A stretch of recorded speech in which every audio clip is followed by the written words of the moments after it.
how roads can have names or numbers, like 14th Street or Maple Street or other.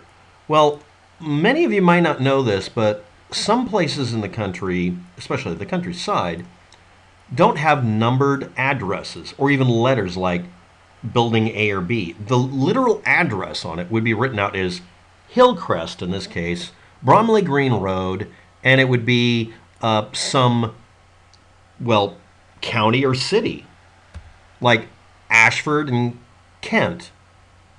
Well, one of them's a city and one of them's a county. I mean, the United States inherited cities and county ideas and ideals. Provincial, isn't it? Here's a place that's literal address would be called Acorns. Well, yeah, that's actually its name. It's the name of the Acorn Estate. Might have been an acorn farm originally. It might have been a family name. It might have been a business name.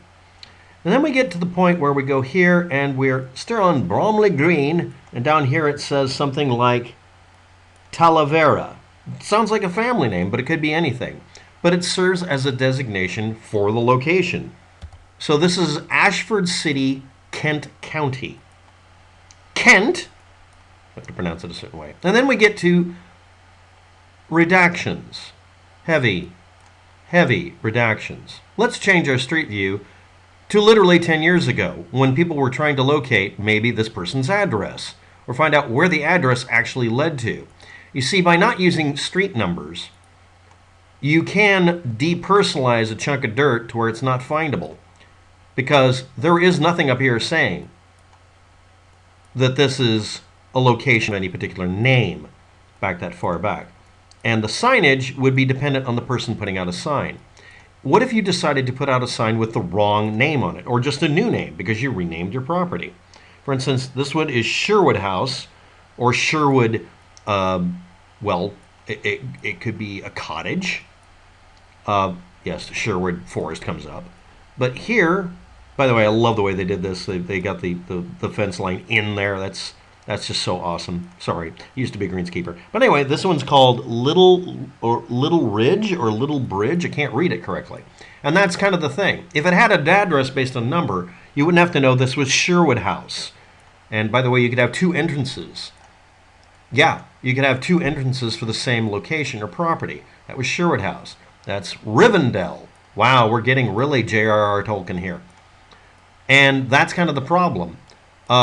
Yes, computer. What if you moved your this road here? What if you decided with your neighbor to make this your entrance, and he'd make that a wall, and make that an entrance over there on the road? Then the address designation could change. What's with the silly little car? Oh, yeah, we can see our little bot machine. You could even decide in some countries, this being Britain, to just take down the sign for a day if you knew the Google Street View truck was coming along. For Honey Den Farm? Yeah, I spent some time a long time ago looking along this road being stumped because during one year in protest, they not only grayed out or blocked out or blurred out some parts of the map, you can see that if you come here, they went outside and simply removed the signs because there was no equivalent numerical street address. In the United States, you get a street address even if the building has been torn down. Even if the road is missing, the Google Street View car will go through on a dirt road where there was a paved road in an entire subsection just before it gets torn down and turned into some industrial complex. That's actually seen on the map. And when you go there, you'll go into a blank warp in time space. Gee, here's a place that does accident repair and windshields. Gee, I wonder if they do tire retreads, he said knowingly.